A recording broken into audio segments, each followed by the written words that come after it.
शासनाकडे काय मागणी असेल? आमच्या या 10-11 मागण्या आहेत सगळ्या. या 11 मागण्या आम्ही केलेल्या आहेत. त्याच्यापैकी आम्हाला जे आलेले जे काही हे आहेत त्यानं आम्हाला 8 मागण्यापर्यंत म्हणजे आश्वासन दिलेलं आहे, आश्वासित केलेलं आहे. पण त्याच्यामध्ये काही मुद्दे आमचे असे राहिलेले आहेत किंवा जे गेल्या वेळेस शेतकऱ्यांना, मोठ्या शेतकऱ्यांना 2.5 हेक्टरपर्यंत म्हणजे 3 हेक्टरपर्यंत हे मिळत होतं अनुदान, ते आता 2 हेक्टरवर आलं.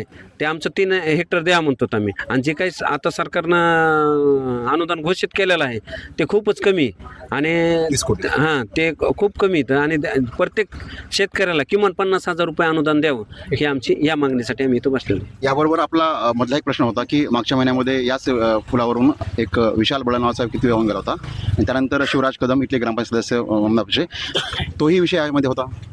हो, कारण ते 2 तरुण गेले, आज त्यांचे घर अंधारात गेले ना. म्हणून आता प्रशासन म्हणून कोणतीही उपाययोजना त्यावेळेस झाली नाही. जर पहिलं आपलं झालं असेल आणि त्या पहिल्या वेळेस झालं त्याच्यावर हे जर ॲक्शन झालेली असती आणि इथून जर रस्सी बांधलेली असती तर कदाचित आमचा शिवराज गेला नसता. साधारणतः हा प्रलंबित प्रश्न कधीपासून आहे? हा 15 वर्षापासून हा प्रलंबित आहे ह्या पुलाचा. दरवर्षी माणसं पडतात पण योगायोगाने ते वरी निघतात. दरवर्षी पडतात असं नाही की, पण ह्यावेळेस दुर्दैव असं त्यांचं नशीब म्हणा काय म्हणा, ह्या दुर्दैवानं ते दुर्दैवी घटना घडल्या, ते गेले.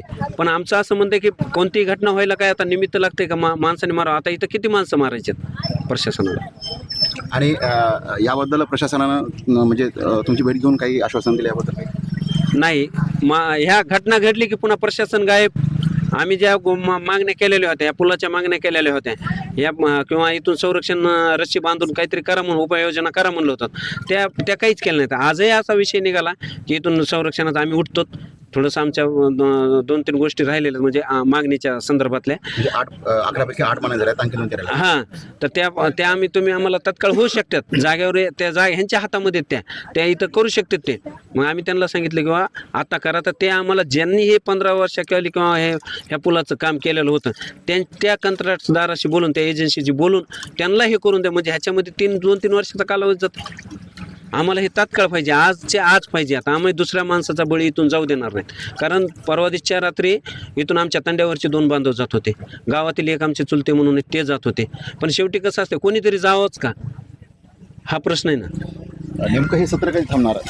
साधारणतः आता महिन्यामध्ये दुसरी घटना आहे, त्यासोबत आपल्या इतरही मागण्या आहेत. आमचं तेच म्हणणं आहे की जे आपण आत्ताच बोलताना मी हे सांगितलं होतं इथं की पुढच्या स्टेज मार्क्स असताना किंवा आपण जर दूध पोळलं तर ताक पण फुकून पितो, अशा पद्धतीनं शासनानं इथं अगोदरच जर काळजीपूर्वक केलं असतं. आता हे म्हणतात की आताही कोणाला कॉन्ट्रॅक्ट द्यायचं आहे, नंतर ते आम्ही काम करू, म्हणजे आश्वासनावर फक्त तारीख पे तारीख देत आहेत. हे मला काय म्हणायचं की आता हवामान खाते बघत नाही का सरकार, आताही आपल्याला 2 दिवसाच्या नंतर 26-27ला अतिशय अतिवृष्टी सांगलेली आहे आणि त्यानंतर सुद्धा आपल्याला पुन्हा तीच परत वाट बघायची का की कोणाचं तरी बळी जावा, कोणाची तरी इथून काहीतरी दुर्दैवी घटना घडावी आणि नंतर सरकारनं जागा व्हावं. मला एक म्हणायचं, सरकार घटना घडल्याच्या नंतर सगळ्या उपाययोजना करतंय, NDRF पासून ते पूर्ण खर्च करतंय. इथलं नाही सापडलं तर कुठून आणतंय, संभाजीनगर पासून यंत्रणा राबवतंय. मग तीच जर थोडक्यात केली, जर जी गोष्ट रुपयात होत असेल तिथं 10 रुपये खर्च नंतर करतंय, पुन्हा 4-4 लाखापर्यंत देऊ म्हणतंय आम्ही हे करत. पण त्याच्या अगोदरच उपाययोजना केलं तर ह्या दुर्दैवी घटना घडणार नाहीत आणि सरकारला वेळेवर जाग येणं हे गरजेचं आहे. त्यासाठीच हे आजचं आंदोलन आहे. आजचं जे कोडगाव येथील आणि परिसरातल्या तरुणाचं जे काही आंदोलन आहे, हे आंदोलन आगी योग्य आणि रास्त मागणीसाठी हे आंदोलन आहे. हे शेतकऱ्याचं आंदोलन आहे. विशेषतः या गावकऱ्याची या पुलाच्या संदर्भात गेल्या 15 वर्षाची मागणी, या मागणीच्या संदर्भात ना खासदारला का ना आमदारला जाग येते. सतत गावकरी मोर्चातून, सतत आंदोलनातून ही मागणी करतायत, पण 15 वर्षापासून आणखीनही मागणी पूर्ण झालेली नाही. दरवर्षी या ठिकाणी अपघात घडतात. यावर्षी तर 2 तरुण पोरं ज्यांचे की संसार फुलणारे होते येणाऱ्या काळामध्ये, त्यांच्या कष्टातून असे 2 तरुण पोरं या ठिकाणी गेले. परंतु आता जे काही कार्यकर्त्यांना सांगितलं, सरकार जी मदत करतं आहे ती तिची मेल्यानंतर मदत करते.